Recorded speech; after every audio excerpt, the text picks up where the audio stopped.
Hey guys, welcome back to my channel. Now on today's video I'm actually going to be talking about dealing with gas or colic in babies. So this is just a follow-up from my first video where I was talking about the newborn essentials. If you haven't watched that, please go watch that first and then come back to this one. But yeah, so I'm going to be just discussing ways that actually helped me as a mom, as a new mom, in terms of dealing with the gas and colic, because it was something new. And what happens is with gas or colic, it's something that just most babies do have, and it's not something that you did anything wrong or anything like that. It just comes out of the blue. But anyways, let's just get started on the video. Please also remember to subscribe and also like this video if you enjoy it, and leave a comment on my comment section, and click on the post notifications so that next time when I post this video you won't see it later on. Just be notified as soon as I post it. So yeah, let's get started on the video. Okay, so I am actually going to be referencing from my notebook, so please don't mind when I look down for a few moments here and there during the video. Okay, what is gas? Gas is just when your baby passes gas. So your baby is gassy because they're burping a lot, or maybe they fart a lot. But yeah, that's just basically it, because gas and colic are two different things. They're not the same thing. And colic is just when your baby cries non-stop for no apparent reason. So they just start out of the blue crying and you actually don't know why they're crying. So that is colic. So it can actually go on for hours at a time. Usually it has like a time where your baby, at a certain time, they're going to be fussy, they're going to be crying, and you just know at that time. So that is what happened with me also. My baby, started crying at, when was it? After 5 p.m. I knew that, my baby's going to be fussy at this time. Okay. Now, it usually starts at around 3 weeks, when your baby's 3 weeks old, and it really peaks from 6 weeks, and then at 10 weeks that's where it actually really, it gets really bad. So it usually goes on to 3 months, 4 months sometimes with your baby, so they will have it until 3 or 4 months. And I'm sorry mommies, but it is not curable. You cannot cure it. It's just something you have to go through and try to find ways to help, which is what I'm going to be talking about mostly. But there's no cure for it. There's no cure for colic or the stage until your baby grows out of it. But it's something that goes away, and it'll be okay, because I went through it and my baby's okay now. So yeah, let me just explain some symptoms and also tell you guys about the remedies that can help. Okay, one way you can actually see if your baby really has colic is if they pull their feet inwards, their tummy or their legs, and they clench the fist, and obviously pass gas, and you can feel their tummies. When you feel their tummy, it's really hard, when you touch it. That's also one of the symptoms that your baby actually has colic. And also if they try to breastfeed or bottle feed, they want to suck on the breast or the bottle, but they just pull away because of their pain. They're trying to soothe themselves, Now I'm going to start talking about remedies or ways that can actually help with colic. Okay, now I did explain to you guys before in the previous video that with babies, pacifiers, that's the first thing.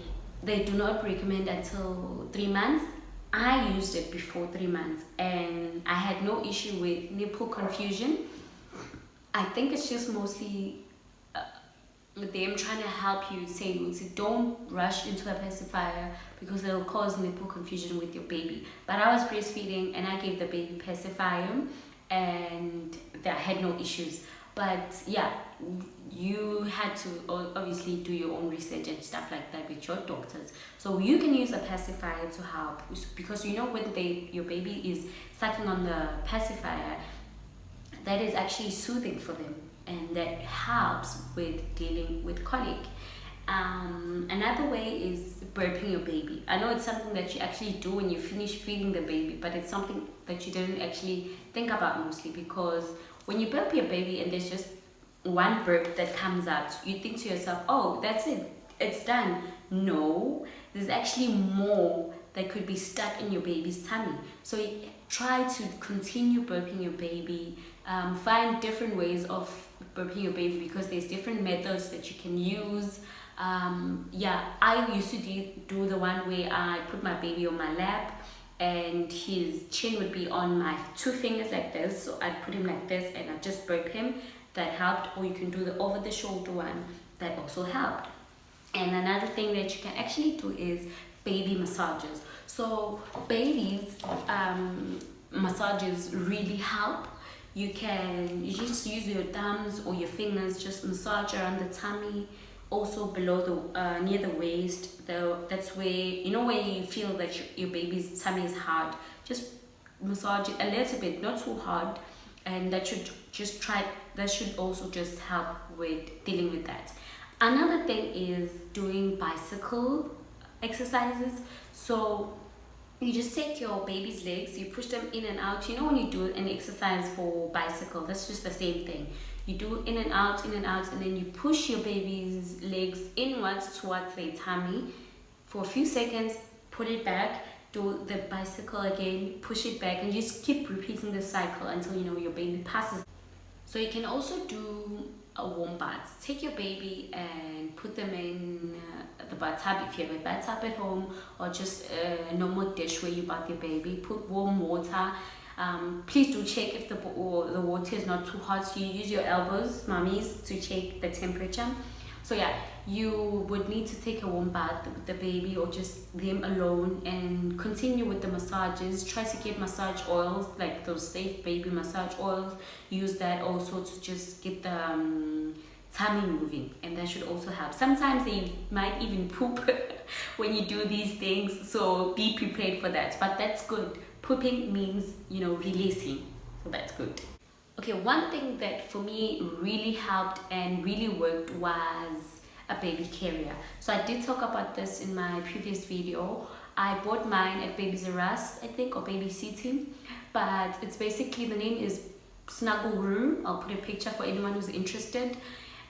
It helped me because I used it from the time, you know, the issue started.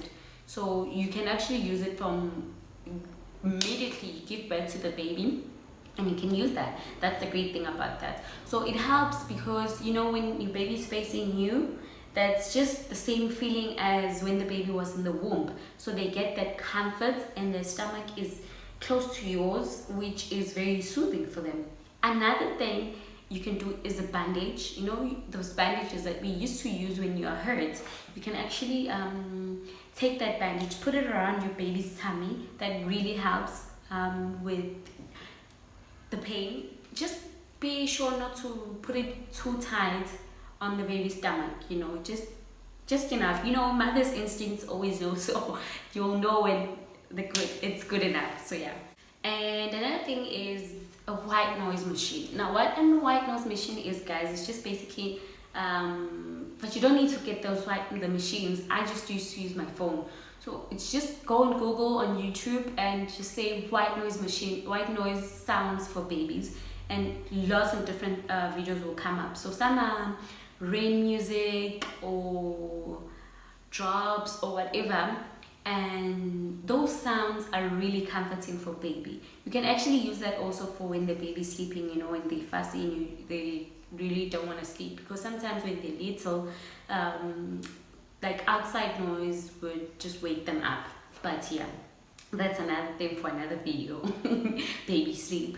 But yeah, you can just Google that and play that sound. And one thing that I also used to do was just for a few seconds run the baby's head under water, either a tap or just pour water. Obviously tilt your baby's head, not on the baby's face. That really helped me also. So in terms of medicine that I used and helped me a lot was colic drops. So what the colic drops is, you use them if you're breastfeeding or formula feeding. So when you breastfeed, obviously you have to use a teaspoon to ensure that you feed the baby the medicine and then breastfeed at the same time. So you don't wait, you feed the baby the medicine and then you feed. And if you are bottle feeding the baby, you drop the drops inside the formula. So it is written on the packaging. I think it says 8 to 12 drops per feed, and I think you do this 3 times a day or 4 times a day. But yeah, it is written on the package.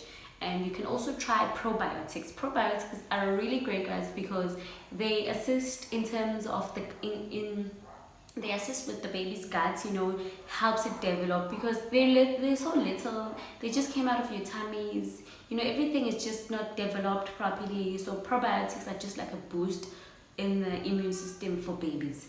Lastly is gripe water. So with gripe water, it almost works the same as colic drops, but you know, you need to try different things to see what really works for your baby. You can also do that, give them the baby gripe water.